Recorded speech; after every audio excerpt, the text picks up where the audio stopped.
All right, we are going live. Wasn't sure if I was going to be able to do this morning. My Wi-Fi is down, but I'm using the phone Wi-Fi. So shout out to technology. Won't talk about as much as I plan to, but we are going to get into some film analysis of Trey Lance from my guy Greg Pinelli, and hopefully talk a little bit about the Seattle Seahawks game. Kind of turn that page. Stop talking about the Bears game. Move on to the Seahawks, but keep it locked right here, locked on. San Francisco 49ers morning show, man. Let's go. Intercepted. It is picked off by Eric Walker. Over midfield, he'll run it all the way into the end zone. Touchdown. Crop Talk TV podcast. Peace.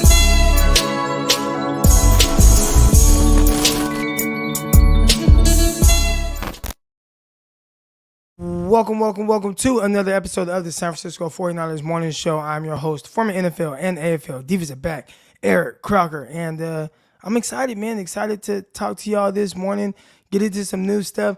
My Wi-Fi is down, so I'm recording off of my phone. So I'm a little sketch right now. It's got me a little rattled, all right? So what we're going to do is I'm going to play a video from last night. I had my guy, Greg Pinelli, on. And all I'm going to do is I cut up the segments of us just talking Trey Lance. Now, full disclosure, and if you join late, maybe you won't be able to hear this. This video is about 20 minutes long or so. But if you like, well, I don't see bad throws. It's because, motherfucker, I ain't have bad plays. All right? So I had a few plays and whatnot, and I just wanted to get his opinion on certain things that I was seeing. Am I making too big of a deal out of this? Is it good? Is it bad? Like, what is he seeing? Wanting him to kind of break some of those things down. I asked him about where Trey Lance is in his progression. What's he looking forward to seeing from Trey Lance moving forward to Seattle? All those things, you know what I'm saying? Just kind of there. But I thought it was really good just to kind of get the insight from Greg Pinelli on simple stuff. Throwing an out route, making a layered throw, a ball down the field to Juwan Jennings, stepping up in the pocket. You get to kind of hear his insight on all that. So hopefully my phone hotspot doesn't fail me here. Let me make sure I keep my phone open just in case. All right. Hopefully my phone hotspot doesn't fail me, and we have an opportunity to kind of get through this. And also, real quick, you know what? Daniel Kelly, you had the opportunity to come on the show last night. You got the opportunity to come on right now. Before I even get into all that stuff, I will bring you on. Matter of fact, nobody clicked the link except for Daniel Kelly. All right. So there it is. Nobody else clicked the link. Only Daniel Kelly. So go ahead. I'm going to give you a second. You know what I'm saying? You don't got to set up. You don't got to do none of that stuff. All you got to do is come on. All you got to do is click the link. You just put your little name. You know what I'm saying? And you get to come on. And we can have like an actual conversation. Here, I got some questions. So, you know what I'm saying? Go ahead, you know what I'm saying? You come on and we can just, we can talk.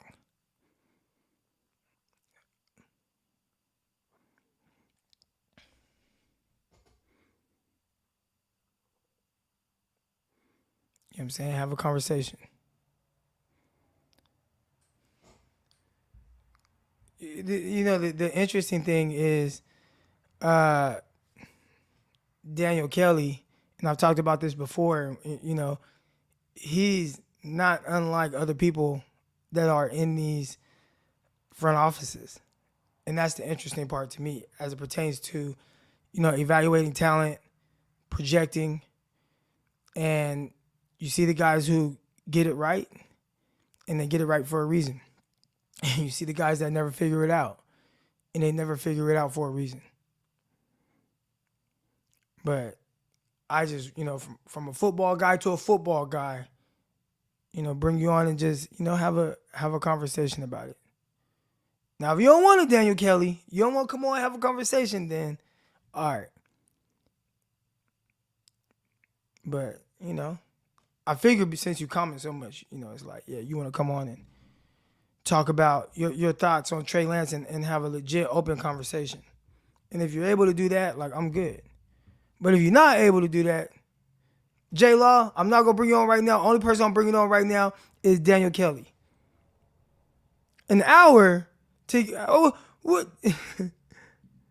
Give me about an hour to get ready and prepare. What do you got to get ready and prepare for? You've been talking about this Trey Lance thing and Trey Lance bust, all this and the other. You've been talking about it for over a year now. So I think your thoughts, everything is already prepared. I don't know what would take you an hour to get prepared for. I don't think you need notes. I don't think you need anything. You have your thoughts. I just want to hear your thoughts. That's all. And your the way your mind works. That's all I want to hear.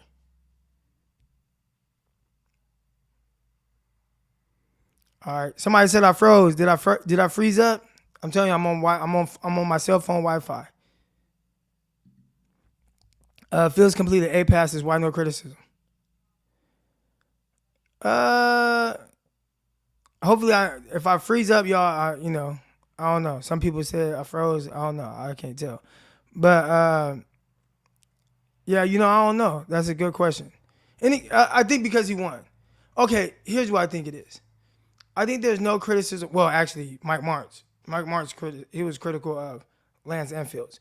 But outside of Mike Martz, I think there's not the criticism because, one, they don't have any expectations for Chicago Bears. Two, he doesn't have Jimmy Garoppolo behind him. And three, they won. So I think those three things combined, it's like, well, we're not even going to talk about how he played. The only person that I think, and I thought I gave a very fair analysis, was JT O'Sullivan. And he has really good breakdowns. And, yeah. All right, so I don't think Daniel Kelly's coming on here.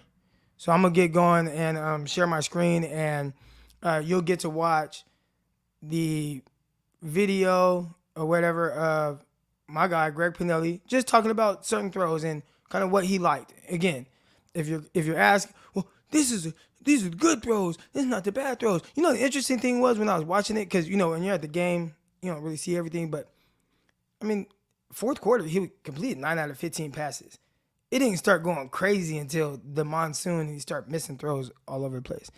But before that, I thought he actually, I don't know, looks solid, dare I say. But here we go. Where's my window? Here we go. Boom. And all right. So we're just going to share it like this. And I'm going to hit play. And I'm just going to kind of let it ride. And y'all just, go ahead, tune into the chat. And we can, get to all this stuff. And whatever comments you have or whatever, just go ahead and hit comment in the chat, all that good stuff. Hit the like button, hit the subscribe button. I don't think we're going to be on that long this morning, but all right, y'all, here we go. So this is Ray the Clown on the over. And Donald and I, when we were watching it, from our viewpoint, I didn't even see a receiver in the picture. So I just thought he threw the ball into 3 defenders. Yeah, that's where he.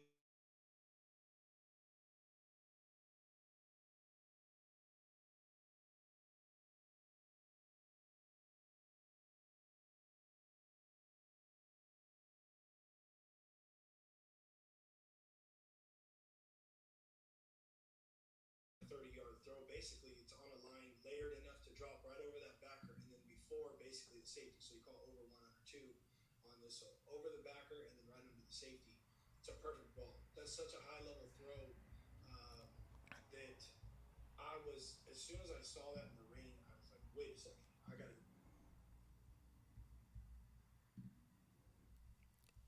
Dang, all right, so there is no sound. Oh, sound is back. Okay, so I see what happens. So if I mute my mic, which I tried to mute my mic, y'all can't hear me. All right, so I'll rewind it and I won't mute my mic. Just let me know if there's like an echo or anything like that, because I don't want to echo. And then I'll turn my volume up as much as possible.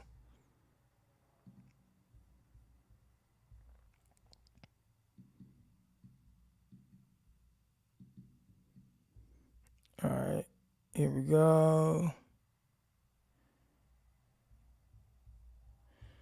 1 second, bear with me, y'all.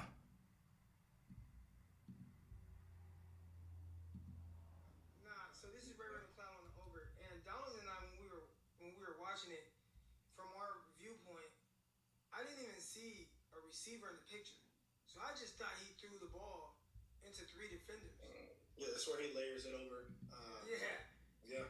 This is one of those throws right here. Like this is a next level throw with we call that a 2-ball right there. So that's a layered throw. Basically, you're throwing it over a linebacker. It's a hard with an arc throw. It's a 25, 30-yard throw. Basically, it's on a line layered enough to drop right over that backer, and then before basically the safety. So you call over 1 under 2 on this. So all right. I hear that it's not working that way. So such a high level throw. I wonder if the only thing I can think of is if maybe I turn my mic to that. Maybe if I turn my mic. All right, we're going to try that one more time. Hold on, y'all. Hold on. Maybe if I turn my mic.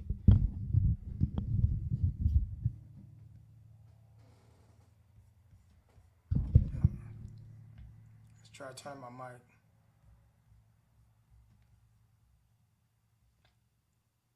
Live action, technical difficulties.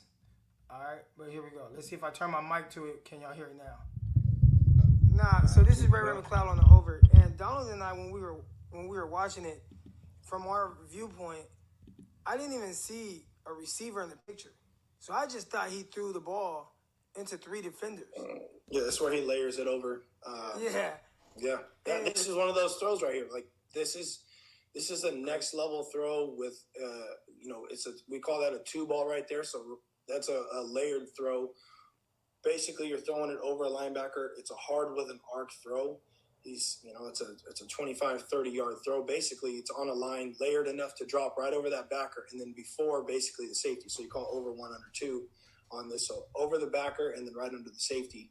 It's a perfect ball. That's such a high-level throw that I was, as soon as I saw that in the rain, I was like, wait a second here. I got to go back and watch this. Likewise. It was an elite throw. Play action. And here's the thing, if you want to rewind it really quick, Croc, this is what makes play action so effective. If you watch all the linebackers right there, you got 3 of them sucked up really, really hard. And the play action was decent. But this is the basis of Kyle's offense right here. And this is what made Jimmy a good passer, and I think it helped him out, obviously, in the pass game. And I think this is what he needs to do with Trey instead of just drop back passes. But you get that backer sucked up. Now he's got to peel back 15, 20 yards to try and recover with the safeties dropping to depth. And it's an absolute dime. That's an incredible throw in the rain right there. So when you see something like this, right, and again, I hear all the scrutiny of Trey Lance and what he can and can't do and whatnot, but when you see throws like this, does this give you hope? Like, all right, when it comes together, this guy does have all the tools. Yeah, no, that's a great read, great throw. He's seeing him open, right? So he flips his eyes. Basically, what they're trying to do, so they swing out. Who's this, Mitchell? Or no, not Mitchell. Who comes around? Debo, right? So they're trying to pull that backer. Yeah. So they pull him out, and they're basically just high-lowing that corner out there. And then he tries to recover late because Debo's a non-factor now. But basically they're trying to pull these guys, and then it drops it right over the top. So it's just a high-low to the outside there. That's a great throw. Like, that is a killer throw. Even on a day where it's sunny outside, that's a badass throw. And then to do it out there in that weather, I was really impressed with that. And then he threw another one that was a 10-yard out, something we talked about the other day with Ron. That was a 10-yard out. Left. I'll look for that too, but go ahead. It was a 10-yard out to the left, and his feet were great. Timing was right, and he drilled it in there. And again, to be able to do that with the velocity that he had, given the weather, was really solid. So.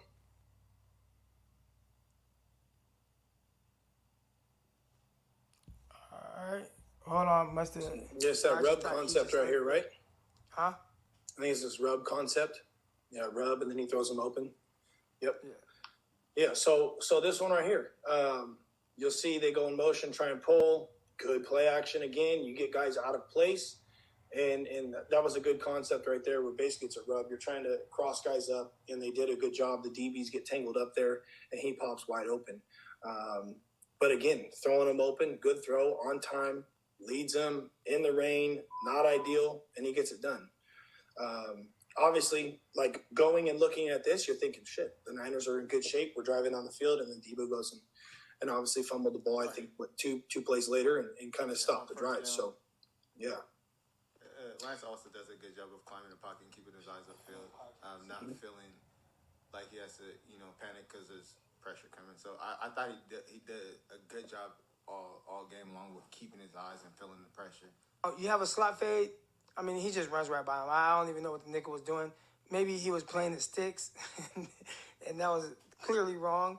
All right, but actually, it wasn't even playing the sticks. I can tell you exactly. He got torched to the outside. Outside him. Well, not only did he get outside of him, look at his eyes, right? So his eyes are back here to the quarterback. Now watch this. Where's his eyes at? Still back to the quarterback. And I tell my guys all the time, you run faster looking straight ahead than you do looking back.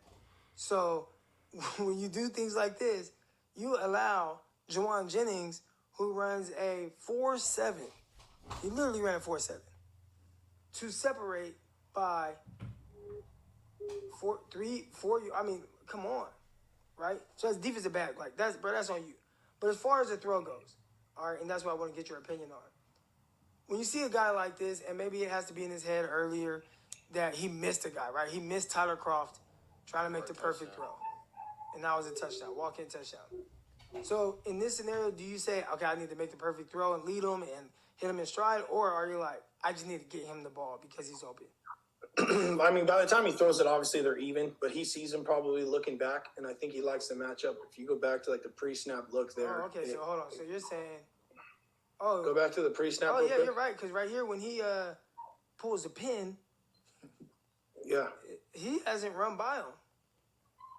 And it's third and what on this one? It's third and... Not 10? 11?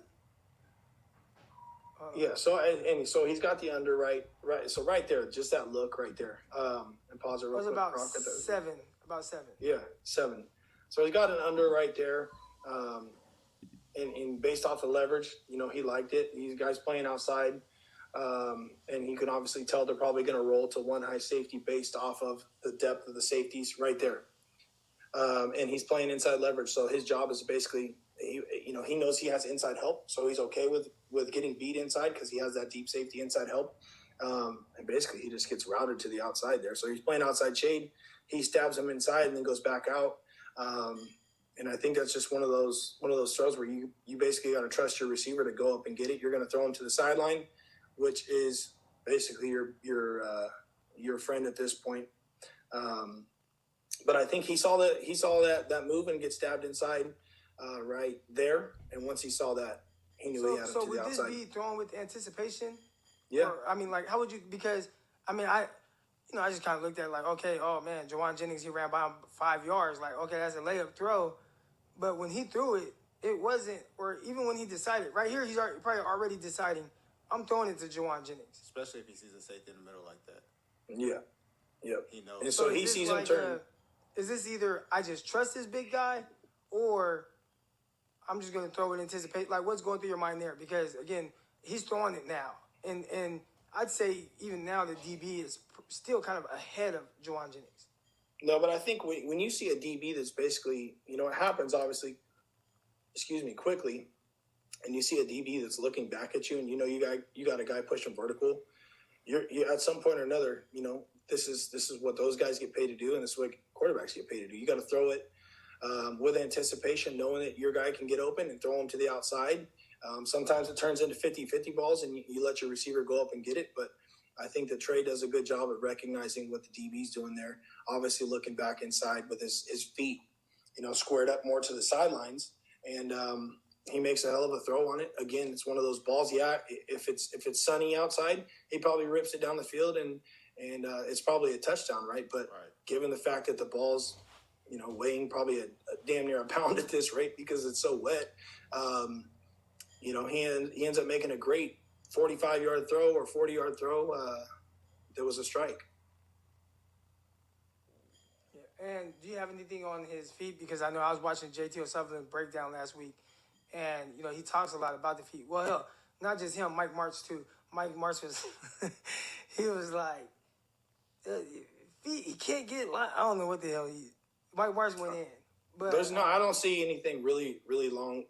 Really wrong with his feet. Though people are probably gonna say, "Oh, he's got a long front stride." But here's the thing: at the end of the day, you can't. And I tell guys this all the time. Like we train, we train during the week, or we train in the off season to try and make these things happen, muscle memory wise. But when it comes time to a game, all of that stuff goes out the window, and you got to play, right? I don't think Kyle.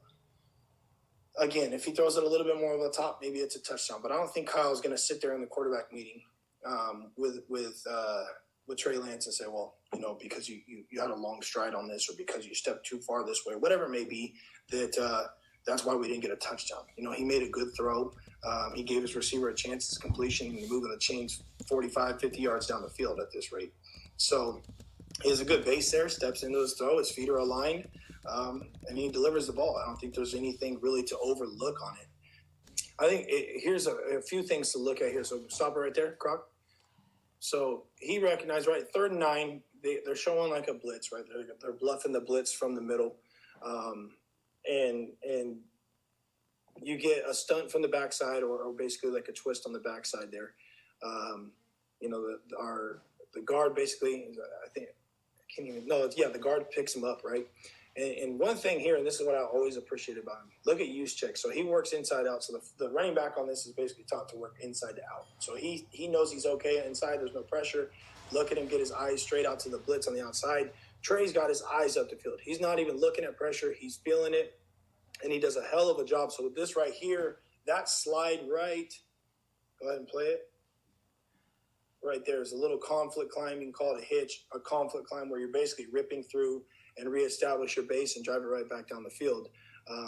What we do have there is, go ahead and rewind it. Right here. No, go back just a touch. Like take it, drag it back there. If you go ahead and look at our center here, I don't know what the hell he's doing. And this is the problems that I'm talking about, right? Like that stuff is not ideal. That stuff can't really happen, right? So like you get, and back it up just a touch more, Croc, to the pre-snap. Oh, pre-snap? Yeah. So right here again, they're showing pressure. 4 down front, so it's a 40 front, showing pressure up the middle. So there could be 6 that are coming. That would be man at that point. However, Trey knows that it's not man at this point, because look at the DBs at the top there. You see 2 DBs playing off and soft, and there's no way you're going to be able to play man coverage off and soft like that. So he already knows his zone coverage. He's not faked out by it. He knows he's got protection for it. Otherwise, he would readjust the protection on this. But he knows those guys playing up top aren't playing man off and soft like that. So go ahead and click it. So you get a right there. So those guys bail out, and basically it becomes almost like a zone blitz, right? So this is that's what this is called. It's a zone blitz. If you look at the end peel off here on the bottom, he peels off on McGlinchey's side. Now he's sitting zone underneath, basically to rob anything that's going to be underneath here.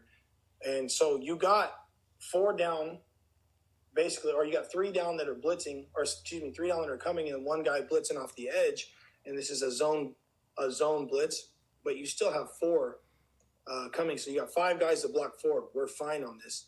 And I think the center, he gets confused on this call, and obviously doesn't pick up anybody, when in reality, if he kept his head up, he's probably helping out that guard there, and Trey never even has to step up into the pocket. Right. But that's going into like the next level, and kind of overanalyzing. That's what would happen in like a film review, where he's going to get toasted for not helping out with his guard there. But I think that overall Trey does a really good job pushing up in the pocket, and he had 2 guys open, and he found one of them, and throws a strike on it. So, and that's one of those play calls with Kyle Shanahan that he does really well at. Basically, what they're trying to do is put number 2 right here in a predicament. So they put that flat defender. He gets really wide. The backer sprints out, gets really wide. So it looks like and I can't see the end zone view. Yeah, there's the backer right there. So they basically. No, we don't got the end zone view, man. This is TV. It's the copy, man. No, it's all good. So basically, they're just running. They're running to the sticks and turning, right? So he's pushing inside, trying to pull that backer with him. The backer pulls just a little bit. Trey makes the throw anyways, and he had, I think it was Jennings right there open anyways. So he had 2 guys that are open. because that corner outside can't play both either. So he ends up, putting the ball in there and does a good job with keeping his eyes up. Awesome. So, yeah, I mean, and this is a big moment. And at this point, really, because 8 of 15, so he completes his pass, he's 9 of 16. He was still pretty efficient at this point. Because, I mean, Right. the ending numbers weren't great. And I think now that we could probably, and I talked about not making excuses, but as far as the efficiency kind of going away, that happened more so when the downpour happened. Right. Aligning your feet on a throw Yep. to the left. Yep. How is he doing here? He does a I'll really try to good back job it at up a little bit. So this is a speed out here to the left, and it's from the far right hash, right? So 3rd and 3, no, you got to convert this. And this is something, if you look at the inside of the field, this is something that Jimmy threw over and over and over to the inside of the field there, where you got like a dig route. You basically got like a sit underneath and then a dig route, right? So you're trying to pull the linebacker. Jimmy would always throw the dig. It almost seemed like he would force the dig too much sometimes, and that's when he missed high occasionally. But, he likes to match up outside. You got, and I can't, again, we don't have the end zone view, but based off the look on the bottom, I think it's more of like a combo coverage based off how that DB's playing on the bottom, where it might be man. I can't really tell. It's obviously a one high safety zone. It looks like 3, but I don't think it's. Yeah, I think it's some kind of match. It's some type of match coverage, obviously, on the bottom here at least. So, anyways, back to Trey Lance. I think this throw is a timing route, specific time route. It's a 3-step out of the gun, under center. This would be a quick 5 or rhythm 5 drop, where as soon as you hit your 5th step, the ball's basically got to be out of your hands. And so this is one we talked about the other day. You got to align your feet, especially going to the left. The ball, you really want to step downhill to the sideline, cut them off with the front step. The ball is spinning back in towards the field. So it's going to want to move back in towards the field a little bit. For those who don't know, if you throw a football and the ball is spinning to the right for a righty, it wants to move a little bit more towards the right. So you got to kind of miss outside a little bit more. And he puts it right on him. It's a touch behind him. But again, being in the rain, I'm not going to really make too big of a deal about it. But he hits his 3rd step. He gets his feet aligned at the top, and he's on time with that ball. And look at the actual, again, being able to throw a ball flatter like that in this weather, elite. That's a really strong throw for him.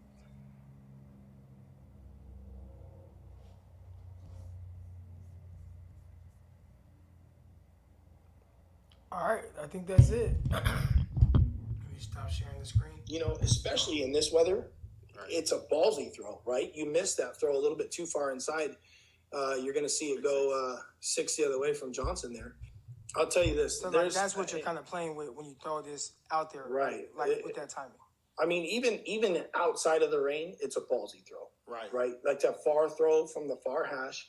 You really gotta step into it and make sure that you're gonna miss in a good spot if you do miss it. I'll tell you this, I would say probably 10% of quarterbacks would probably make that throw or try and make that throw. I know I probably sit my eyes right back to the middle of the field knowing that that's a 25-yard throw in the rain on a line like that. That was really good.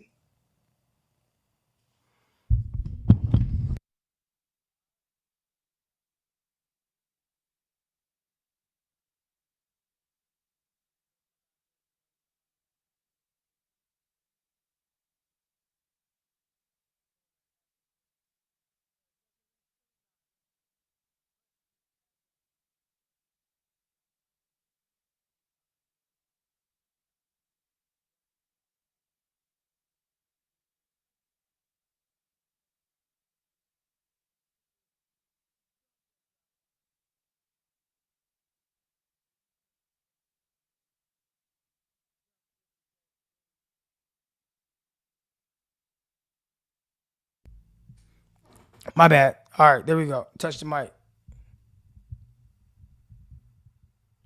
So somebody had asked me, they said, is that Trey Lance's trainer? Like, nah, that's not Trey Lance's trainer. But might get Trey Lance's trainer wrong, man. Quincy Avery, cool dude. I actually saw Quincy at the Chicago game. He was sitting kind of near me in the little spot we were sitting at.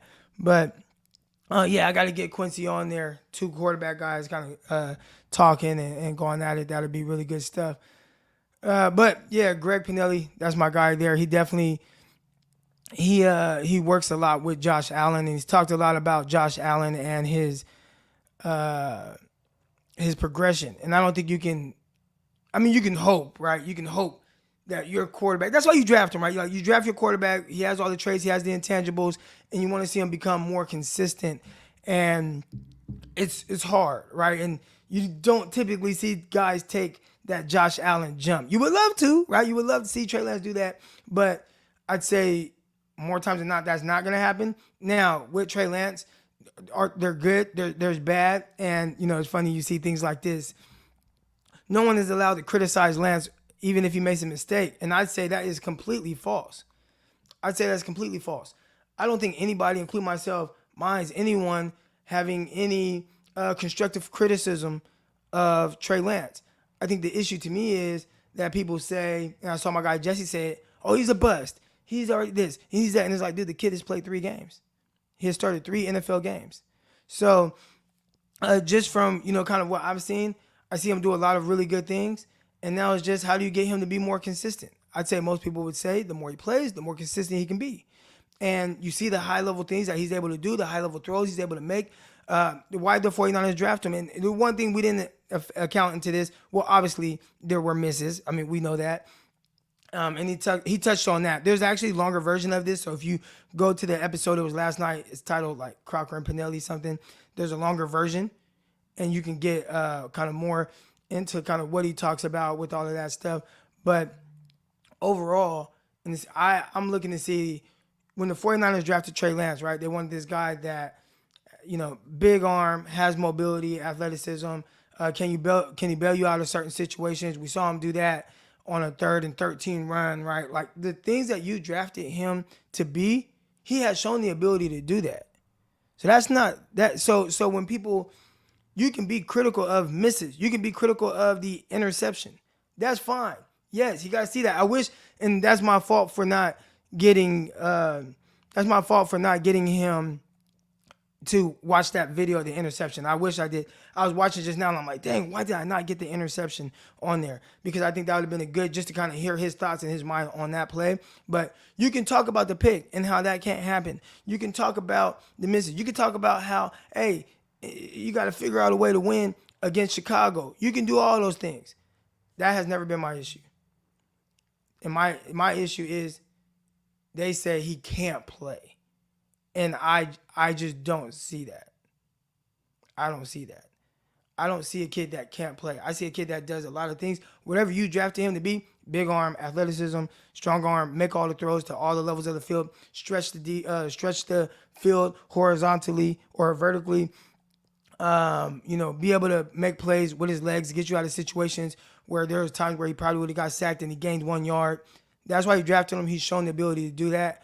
Now, get him more consistent. And that's a different challenge in itself. But is that something that we are saying, 3 games, he can't do it. He has played 3 NFL games and he just cannot do it. That's the part where I think a lot of people push back on, or at least me. That's where I push back on. I don't speak for everybody. But I see, like, okay, I can see why they drafted him. And you see some of these throws and it's like, yeah, I could see it. And it's just weird, like he can't play in the media. That's what they're saying. So I don't know. It's kind of weird, in my opinion. It is kind of weird, in my opinion. Shout out to everybody in the chat, man. 270 of y'all right now. Hit the like button. Hit the subscribe button as well. I'm supposed to have on Jason Aponte today, but I've just been really nervous about the whole Wi-Fi situation. I don't have Wi-Fi right now. I'm actually streaming off of my cell phone, and I'm like, well, if it goes out at some point because I'm doing the hotspot thing, I don't want to waste Aponte's time, so I didn't get Aponte on here right now. All right. But yeah, I don't know. I've always felt like it was kind of weird, the criticism that Trey Lance gets. That's kind of been a big thing that I kind of touch on, which, I give everybody an opportunity, and the way that people have been critical of him it's just been a lot different. It's been a lot different. And I've talked about it on Locked On 49ers. I've talked about it on this show. I have not seen anything like it before.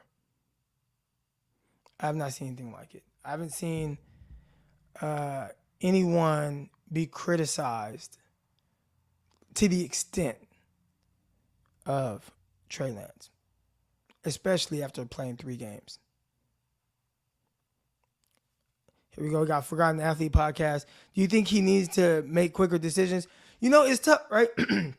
Because I think there's a scenario where I'd say this. Can he be more consistent with making quicker decisions? I think that's how I would kind of word that, right? Because if you look at some of the plays that we just watched, he was very quick with his decision making, right? When he threw that out route to Ayuk, it was 1, 2, 3, back foot hits, balls out, boom, quick with that decision.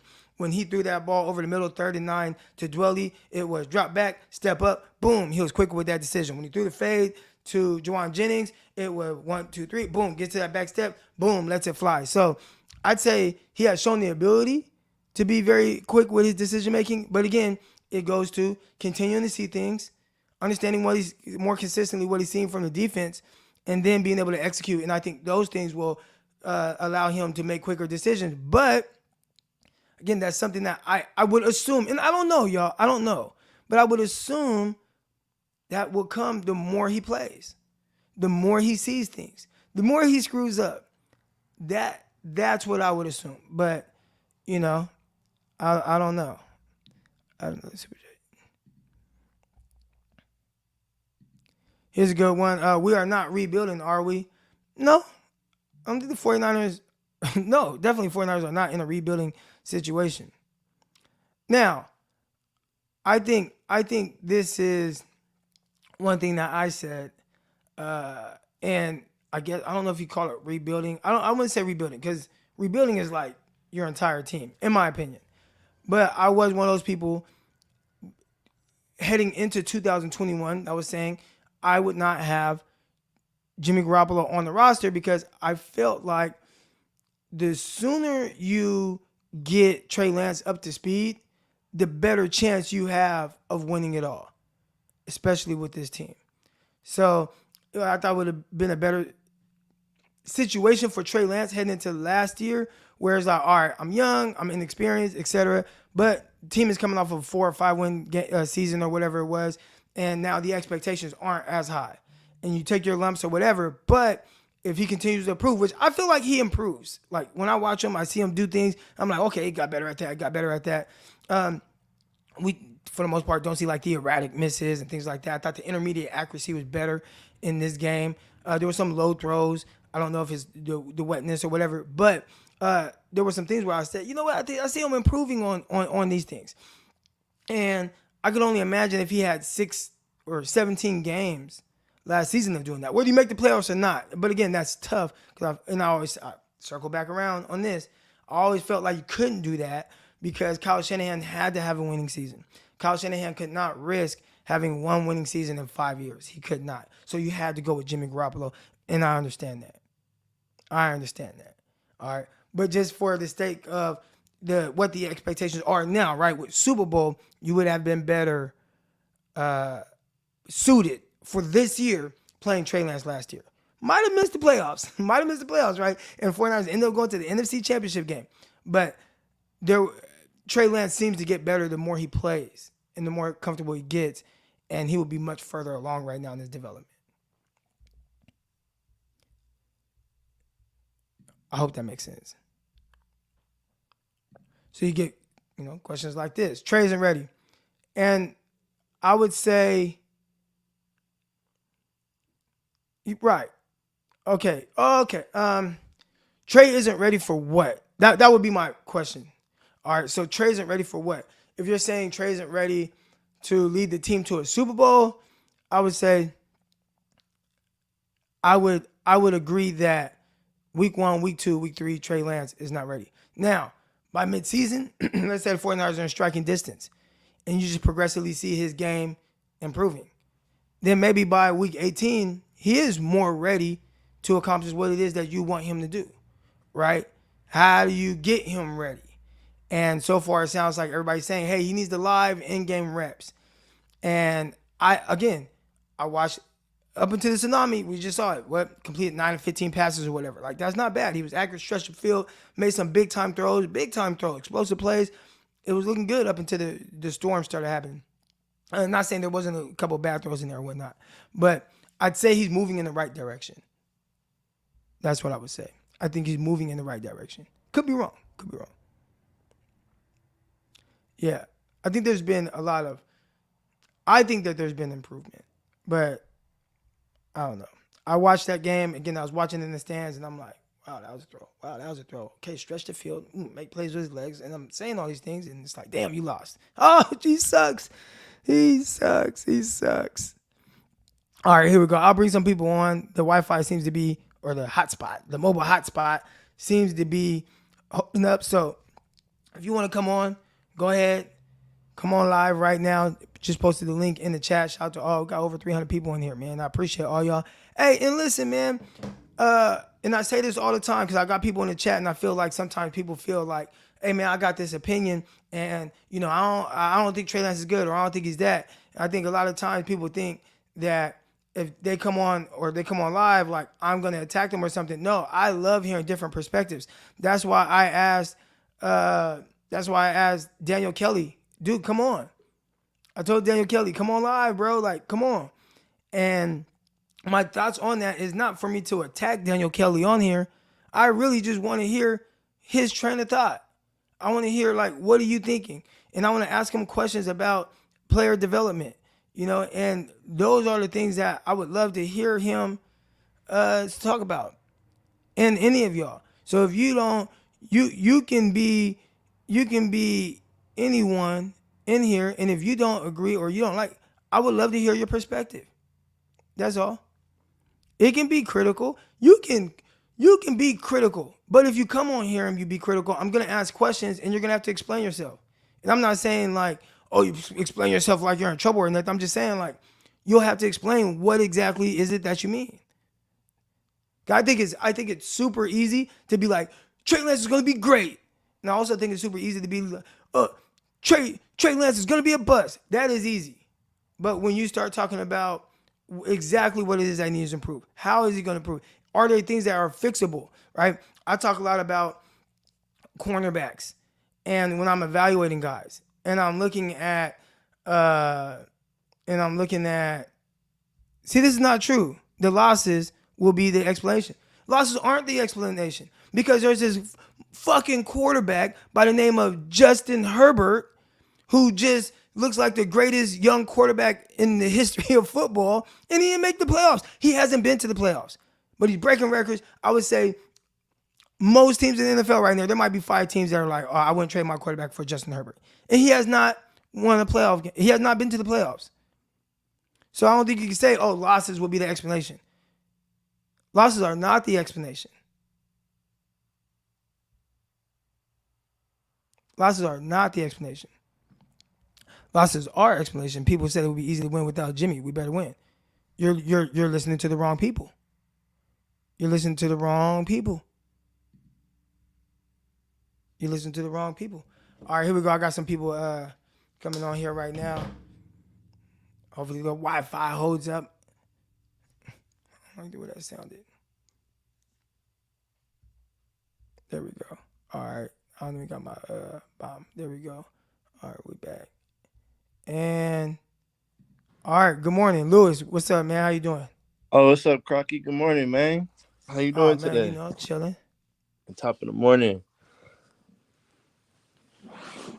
So, what you got for us? Man, I'm actually here in the hospital. I just celebrated the birth of my daughter on Sunday during the actual game. So I was watching the game while my daughter was being born. Oh man, that's what's. Yeah. Well, I mean, I guess that's kind of like the like gifted curse, or it was like, you know what I'm saying? Like it was like, but that's what's up, man. Congrats on that. How many kids you got? I got 3 now. I just had a set of twins, and now I got another one that just came in on Sunday. Dang, are you at the hospital right now or no? Yeah, I'm in the hospital right now. Okay, yeah. See, I know that look, man. I didn't have to try to crash at the hospital. You know, I got 3 kids of my own, so.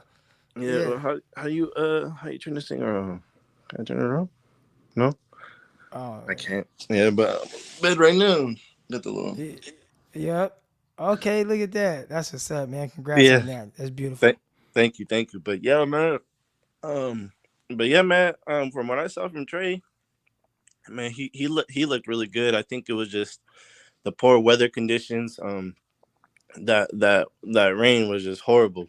Um, Hold on. So we can okay. So when you say the poor weather conditions, because again, I don't want to come off as, oh man, we're making excuses for Trey Lance, right? Like this the weather. I will say this for anybody, and my guy Greg said it at one point, but I think I cut that part out. It is extremely difficult to play in bad weather, and at yeah. that point, you just got to figure out a way to win. So when it comes to like really the performances between Justin Fields and Trey Lance, I'd say there's two parts to this. From a QB analysis standpoint, who I thought played better, and then from just the overall, you got to figure it out who I thought played better, right? Mm-hmm. And if you're just saying, hey man, who was the better, just drop back, make throws, things like that, all levels of the field, I would say Trey Lance did a better job. But if we're just talking about, man, I got to figure out a way to win under these circumstances, in these terrible situations, Justin Fields did a really good job. So yeah, the weather, terrible, but you got to figure it out. So I'm not going to let Trey Lance off the hook with that. But go ahead. But yeah, but no, I think he went through his progressions really good. Karki. Um, Yeah. he was going through his progressions really good. He was reading it. I think I was watching some film yesterday with Grant Cohn and Wayne. I was watching because I subscribe to all you guys. I watch pretty much every Fernando That's what's podcaster. up. Gotta support all you guys. But yeah, I was watching when Jawan Jennings went in the flat. One of the defensive backs was reading Trey Lance's eyes, and I think Jawan could have had an easy touchdown, but I think Trey was locked in on somebody else, but that would have been an easy touchdown. But there was a couple other ones where he left out, and he committed to his mistakes, man. That's the only difference between him and Jimmy too. Trey, after the game, is gonna learn from his mistakes, and he actually said, "I'm gonna learn from it," and he took actions for his mistakes. You know what Right. I'm saying? Yeah, that was good to see. That was good to see. And I Yeah. mean, So, now here's the thing.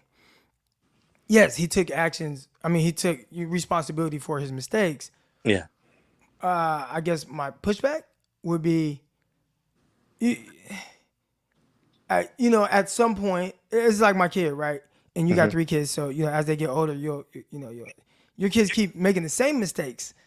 Then at what point is it like, well, yeah, you keep saying my bad, but you keep doing it, right? Hmm. Now, I'm not saying that's the case with Trey, but as time goes on, you have to continue to show improvement, which I think he has for the most part. But Hmm. you got to result in wins, or nobody's gonna care. Yeah, for sure. Yeah, Yeah, but I'm gonna get to the next caller, man. But I yeah, appreciate you but coming on, and yeah, shout out to hey, you for the new baby. yeah, thank you. And yeah, man, actually calling from the Bay, man. I'm actually here in Hayward, Fremont. Okay, yeah, So yeah. when you ever back in Stockton, man, you coming for a game, man. I'm gonna have to tap in and DM you or something. All right, for sure. I thought I was gonna go to more games this year. I don't know if I am. We'll see, man. This gym I got, the overhead is No, kind no, of mean. So I see you doing yeah. your thing though. Hey, big congratulations though, man. All right, man. But Thanks, bro. I appreciate you coming on. yeah, I'm gonna DM you though. So if you ever here, let's go to a game. Oh, yep. I'm down. I'm for sure Okay. down. All right, All brother. right. Have a good one. Keep doing your thing. All right. All right. Here we go. There was one I wanted to get to. Someone says, Croc, how do you deal with all these people and their dumb opinions? So I actually expect it from like people in the chat, just fans, right? And I don't want to be like casuals, right? But people that don't truly know exactly what they're saying. They know maybe something looks a little off, or they know something might not be right, right? Like with me, with certain things, right? Like let's say like an edge rusher. I can look at an edge rusher and I can understand like, okay, I see how he won, et cetera, et cetera. Now, there might be somebody else that can really go more in depth with exactly how. And I think some people, I don't want to say that they're dumb opinions, but I understand that people just kind of see things from a surface level perspective. and that's not their fault. Like, you know what I'm saying? Like, that's not their fault. It's not the fans' fault that they don't know more. All right. And I'm not saying I know everything, right? But I'm just saying there's some things that, and I'm not saying with Trey Lance as much, but just in general football, because I mean, I live and breathe football. I consume my entire life into football. I talk to coaches. I talk to players. A lot of times before I even give my opinion, I talk to other people about it. I call several people. So, I do a lot of due diligence to get different perspectives on certain things. And then I try to articulate that to people as well as I can. I think there are a lot of people that just have like these very surface level opinions. And I understand that. And I just don't expect more. Now, where I do get frustrated, and I think you've heard that over the last couple of days, maybe either on here yesterday or even Locked On 49ers, is the national media and those people who I expect to know more and dive deeper.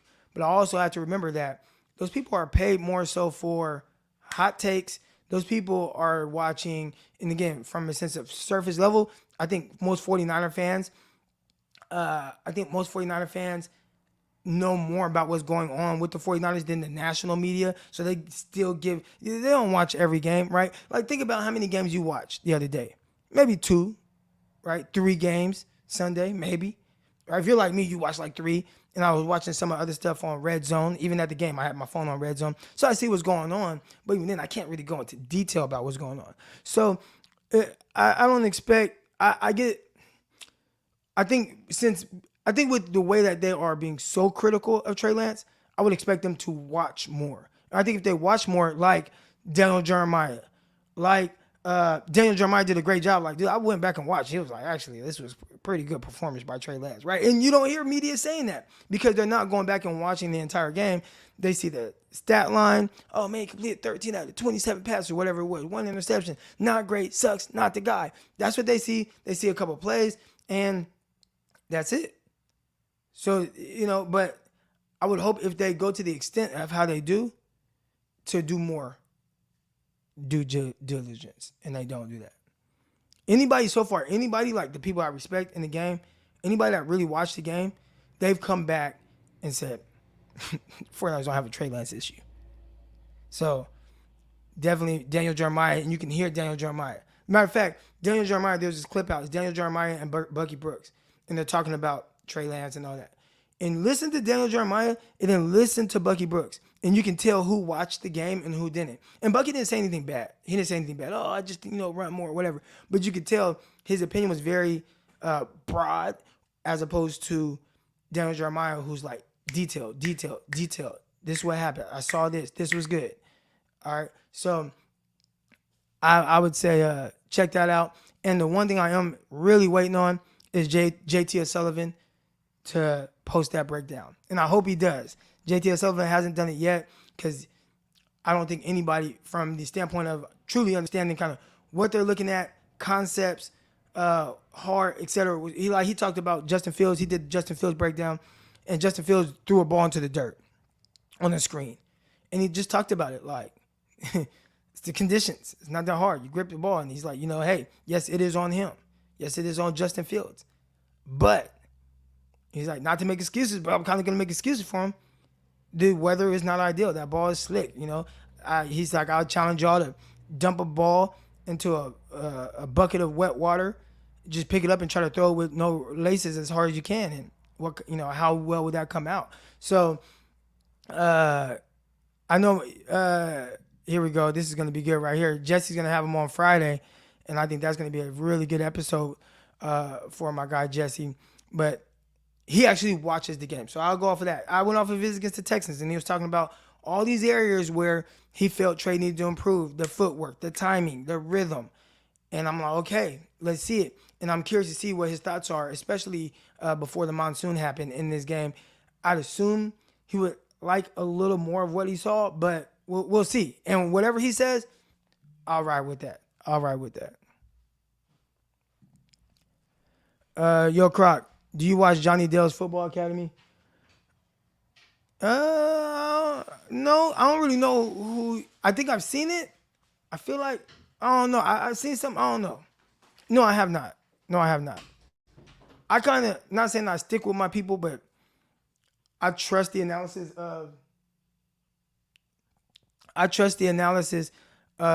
JT O'Sullivan so much because I don't think that and I feel like he gives me everything I need from truly understanding exactly what's going on that I haven't ventured out to anyone else. All right, here we go. Coming on now, I got my guy King Sersky. King Sersky, man, good morning. Croc, what's going on, man? How you doing this morning, cuz? I'm good. If I'm breaking up right now, it's because I'm on I'm on the damn phone hotspot. But y'all gotta Oh bear no, with me here. oh no, you good, man. You crystal clear on my end. But yeah, man. Going back to this week one performance by Trey Lance, man. Hold on. I gotta address this guy. I just saw it. Okay. Last week is done. Last week is done for sure. But we're getting over that hump now, right? Like today's Wednesday. So Wednesday is when you get over the hump. We're at the start of right now getting over that hump, and by the end of today, we'll be over the hump and on to the next game. But right now, we're just not even really talking about the game. Just more so, Trey Lance. Where is he at? What does he need to do? So bear with us, Paul. Paul Hope. Shout out for the comment. All right, but go ahead. But yeah, man, I agree with you 100%. Whether it's raining or not, you got to go out there and and make plays and whatnot. So we just gonna push the weather thing, to the side. You know, even though that's part of the context of what what was going on in the game. It was raining. We can't ignore that fact. But at the end of the day, like you say, you still got to find ways to win. So I'm just gonna push that to the side. But from Trey Lance, man, Trey Lance shows a lot of improvement. I mean, I've seen a lot of improvement in that game. He made great reads. He was aware of the pocket. Made great throws. It's just, it was just a sequence of events. I mean, we were driving the ball well in the first half.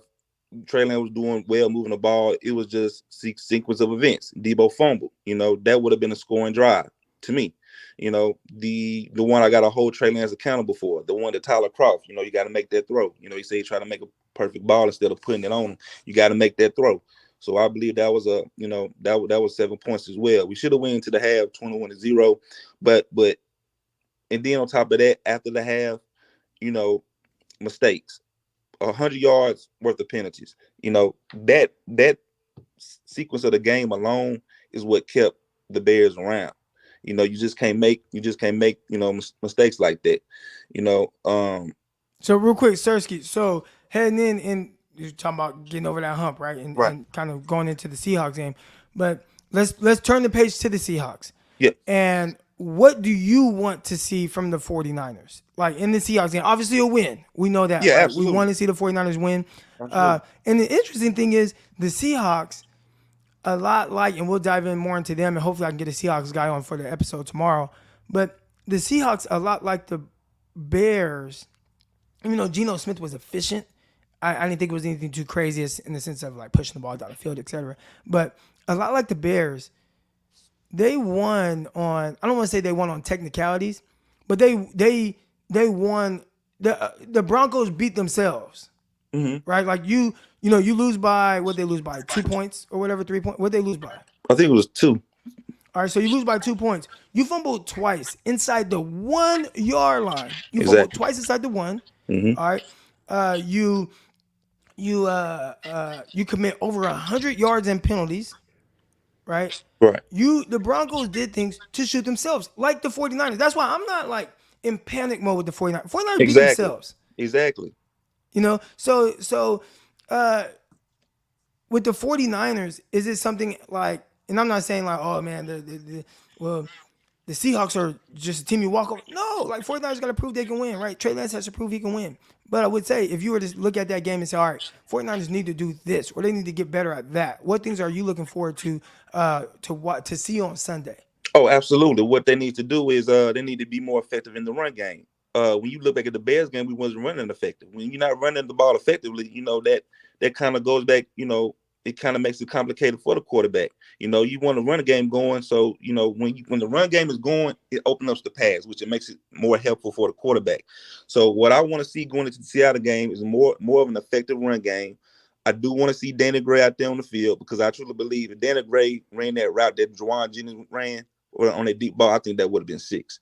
So I really want to see Danny Gray out there stretching the field. So it's the running game. Add Danny Gray to the offense next week, and just lower the self-inflicted penalties. Do not put yourself in a position where we have an opponent dead to rights to have them, going off the field, but we have to keep the offense on the field because of face masks or hitting the quarterback while he's running out of bounds. He's running out of bounds and you hit him anyway. Holding, false starts, all those things. Yellow flag can always keep an opponent in the game, especially when the game is close. So that's what I want to see. I think Trey Lance played a great game last week, and I think he's going to be better this week. The condition is going to be better. They did say it's a 40% chance of rain out there. 40% chance of rain. Possibly it might not rain. Is maybe, but I think Trey is going to play better. I think the run game should be better to help Trey. I think the defense is still going to be fine. All we have to do is just correct the mistakes that we made last week. Hold on to the football, lower the penalties. If we can do that going into the Seattle game, we'll come out there with a win. Yeah, I agree. All right, King Sersky, man, I'm gonna get you off here. Can you hear me? Yeah, I can hear you. Okay, because my connection was getting all weird, but I'm gonna get you off here and get the last caller on. Appreciate you coming on. I appreciate it, man. All right, shout out to my guy King Sersky. Y'all follow him on Twitter as well. He's on Twitter, heavy in the game. He be in the spaces, all that stuff, man. Very passionate about the 49ers. It's some good stuff. I feel like I tried to post a link in the chat. For some reason it wasn't going through. It was like something with my connection. So I think it's about time. I think we might be kind of running our course here. But J Law, good morning, fam. How you doing? Hey, good morning, Crocky. Happy Wednesday to all you fellow Niner fans and other fans that are in here talking shit about our Niners. So you can hear me, right? I'm using a new headset. I got you. Perfect. So I kind of just want to echo what you were mentioning, and then something that I think Aponte mentioned yesterday during his podcast. The Niners definitely do not have a Trey Lance issue. Everything you were saying about what he was doing on the field was extremely promising. A lot of those throws, I can't even remember watching Jimmy make some of those throws. And the last time as a Niners fan, I got to watch a quarterback make some of those throws is like Jeff Garcia. So it's exciting and it's disheartening at the same time to see how people are reacting to Trey Lance's first actual start as the Niners, like as the guy. Yeah, as the guy. And everyone's so quick to write him off, and I don't understand that. Again, and I kind of touched on it earlier. I think there's a combination of things. One, the expectations. Two, Jimmy Garoppolo behind them. And three, it was the Chicago Bears. So that's why people are that's what I think. Like, if it were the Rams, I think there would be some of that, but maybe not as much. Like, you know what I'm saying? Like, because think about it. There were quarterbacks that played a lot worse, but the opponent was better. So, like Aaron Rodgers, they got their ass kicked. Like, I think they put up 7 points or something like that, and they didn't really score. The LA Rams, I think they scored 10 points. I don't even think they scored it at all in the second half. Like, they got blanked, and the quarterback threw 3 picks. Joe Burrow, they kept it tight somehow, but he turned the ball over 5 times, right? So there were other quarterbacks that did weird things, but the expectations, we've seen those quarterbacks do it. So I think people are going to just, it's just an off game. And they don't have Jimmy Garoppolo behind them too. So I think that has a lot to do with it. I mean, even if Jimmy G was behind them, like, wouldn't nobody care. But Trey has to prove it, and you lost to the Bears. I think that's why we hear so much of it. I've been trying to wrap my head around it. I'm like, gosh, man, they are coming for this kid. But go ahead. They really are. Like, they came with pitchforks. Like, what y'all doing? Leave the kid alone. Goodness. Have you seen that? Remember that? It was like the who were those people? Donald Trump's people or something with the pitchforks and the flames and all that.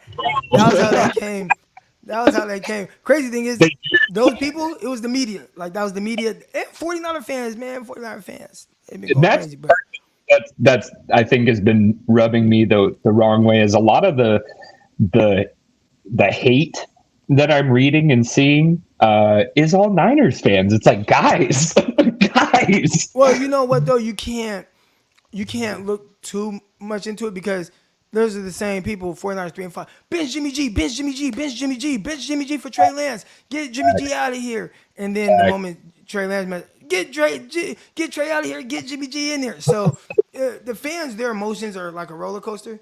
So I wouldn't look in too much into that. Again, I don't feel any type of way about the fans and their reaction. It's the media who I've expected more out of. Fans, I know what fans are going to do. And that's why we come on here and not talking. People ask, like, Croc, how you remain calm with all these questions? How are you so? And it's like, dude, like, I don't think they know any better. You know what I'm saying? Yeah, ignorance is bliss, right? And when I say don't know any better, I mean like about the process. That's what I'm saying. Not so much the result. I mean, people, if you lose, you lose. You win, you win. I think everybody knows what that looks like. You miss a throw, you throw an interception. People know what that looks like. Oh yeah, absolutely. And I think, but even building off of what you just stated, Croc, if people were to focus on the throws made and the throws dropped and stuff like that, and there were drops. There were, yeah. That's my point. If they focused on the whole picture instead of just the L that popped up on the screen after that game, they would be far more impressed with what they saw with Trey Lance than what the media and some of these pitch workers are trying to portray. He was making throws, like I said, not like that layered throw that you guys were pointing out, you and Panelli. Like, man, that throw, that's like freaking Peyton Manning type bullshit. Like, just tear the defense apart piece by piece and make these ridiculous tight window, no way it should even be there type of throw. And like, that's exciting to see. Like, we haven't had the ability to do those type of plays. The deep 50-yard bomb. Like, when's the last time the Niners got to expect that type of play? I think we're going to see it every week too. But man, I appreciate you coming on. I'm going to answer these super chats and then I'm going to get out of here. Yeah, you do it. You have a good one, Croc. You have a good one too. Shout out to my guy J Law here real quick. I got super chat from my guy Swan Song. He says my contribution for 1 month of NFL plus NFL. Great show last night, by the way. Your brother and Greg killed it. Yeah. Now if we could just, you know what I got to do is I got to get one of those things, Roadmaster, Flex, whatever it's called, so I could plug up and have multiple mics so my brother, y'all can actually hear him. All right. But I appreciate you tuning in to that show for sure. But always fun talking with Greg Pinelli. We're gonna get Quincy Avery on there. We're gonna get him on there, and that show is gonna be its own separate thing. I'm gonna actually end up putting it on a separate YouTube channel, just so we can make sure we do it right. Because I mean, we're talking about getting guys on there like Kurt Warner, and I just think that with how big that show can potentially get, it needs to be its own like separate thing. All right, like a real QB, with how he breaks stuff down and break down other quarterbacks too, not just Trey Lance and what he's doing. Chris, appreciate you, big dog. Shout out to you for the contribution. I appreciate it. Yes, sir. Hey, Crocker, just started my own YouTube channel. Can you give me a shout out? Of course. So here's your shout out, man. And y'all go ahead. You got the Gold Rush podcast. Hold on, the Gold Rush podcast. What's John Chapman's podcast called? Is it 49ers Rush? Because 49ers Rush and Gold Rush. It's awfully kind of close. 49ers Rush. 49ers Rush. Gold Rush. It's close. So, you know what I'm saying? You might want to tweak it a little bit. I don't know. Tweak it a little bit so you don't get no like copyright infringement. But here's your shout out, man. Everybody go find this channel, subscribe, all that good stuff, man. Hell yeah. And be consistent. I'm still learning that too. Get into some of these comments in the chat right now. How many times was Justin Fields asked to throw the ball? 17 times, and the Bears stick to the run game. They did stick to the run game. They stuck to the run game so much that I thought at times they were just giving up. And I thought the 49ers bailed them out with like face masks and stuff. Like 3rd and 8. We ain't throwing it. We're just going to run it. I was like, what the hell? They did that. How many times did they do that? That was crazy. What's your bro think about Jimmy G on the way to the Cowboys? So that's my big brother. And I got to ask him. I'll ask him. I'll get my big brother on and see what he thinks about Jimmy G. Maybe I'll try to call him right now. Call him right now and get his opinion on it. Hold on, let's see. Let's see if he'll pick up, y'all. Hold on. All right. Brian Crocker. Here we go.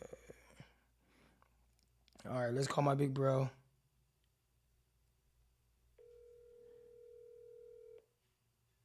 Can y'all hear this?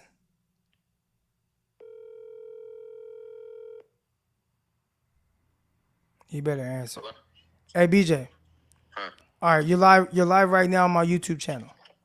All right. Okay. So the people, you're good. The people want to ask, what do you think about Jimmy G potentially being a Dallas Cowboy?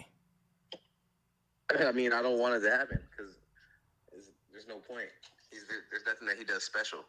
So I mean, if our receivers aren't good enough to get open with Dak, they're definitely not going to be open for Jimmy. So that's enough. Now, I will say this: if we show potential this week, as far as shutting down their defense, exploring that possibility. Oh, there we go. Hold on, repeat that last part. I said, now if we show potential this week with defense, and we shut down the Bengals, and all we're missing is somebody can throw the ball up there, then now we're gonna have a conversation. Okay. All right. Yeah, they wanted to know. So, all right, I'm gonna get you out of here though. I just had to call you for that. Reception was a little choppy, but initially he said no, and he said maybe if the receivers show that they can create a little bit more separation, then maybe that's something that they could entertain. He said there's nothing special about Jimmy G, so which I think most people understand that, right? I don't think that's like anything earth-shattering or anything like that. Greg at QB, Angry Donald receiver, Cracker cornerback. Who wins the rep? Me. I saw that. We saw that in practice plenty of times. We saw that. We all played together at Modesto Junior College, so we already know what that looks like. That was Dreadhead Crocky too. I wasn't playing no games, man. All right, but man, appreciate everybody that tuned in today. Y'all kind of bear with me. No hiccups, no real hiccups. I thought it would be a little bit worse with the spot. What do you call it? Hotspot. I got the hotspot on, but it worked. We got through it, and yeah, I appreciate everybody that tuned in. Hit the like button, hit the subscribe button. Listen to Locked On 49ers with myself, Brian Peacock. Listen to Locked On NFL Draft as well. Come at you 5 days a week on both shows. Also on YouTube as well. Got a lot of subscribers. Run those subscribers up on Locked On 49ers YouTube channel. It's going up. Get us to 10,000. I appreciate that. Hold on. Here we go. Got Gold Rush. Yes, man. Thanks so much for the shout out, and God bless you and your family. I appreciate it. I'll tweak a little bit, man. Didn't know another channel had that. So they don't have the Gold Rush name. It's 49ers Rush. So, you know what I'm saying? Just kind of look around, see what other people, and then just see if you can do something maybe a little different. Just a little different. Because as long as 49ers is in the title, people going to mess with it. So you could say, I don't know, the high up top 49ers show or something. And people will, it's a 49ers show. They're going to tune into it. And it'll be way different than 49ers Rush podcast with John Chapman. All right. So appreciate everybody in here. If you didn't already, go back to the beginning. There's like 20 minutes or so of my guy Greg Pinelli kind of breaking down what he was seeing from Trey Lance with the plays that we saw. Again, I don't want nobody come here. You didn't show no bad plays. Nah, motherfucker. The only thing I had was the good throws. So he broke those down and what he was seeing from that. And if you want a more in-depth one, hopefully JT O'Sullivan soon shows the. I'm pretty sure he's going to do the Trey Lance video. Because his Trey Lance videos do numbers. And it was guaranteed to get over 100,000 views. So I'm pretty sure he'll do it. All right. But that's going to do it. See y'all tomorrow. I'm going to try to have a crossover episode with a Seattle Seahawks content creator. So hopefully I get them on. Till next time, I'm out. Peace. Hold on. That was kind of premature. Peace. Intercepted. It is picked off by Eric Crocker. Over midfield, he'll run it all the way into the end zone. Touchdown. Crop Talk TV podcast. Peace.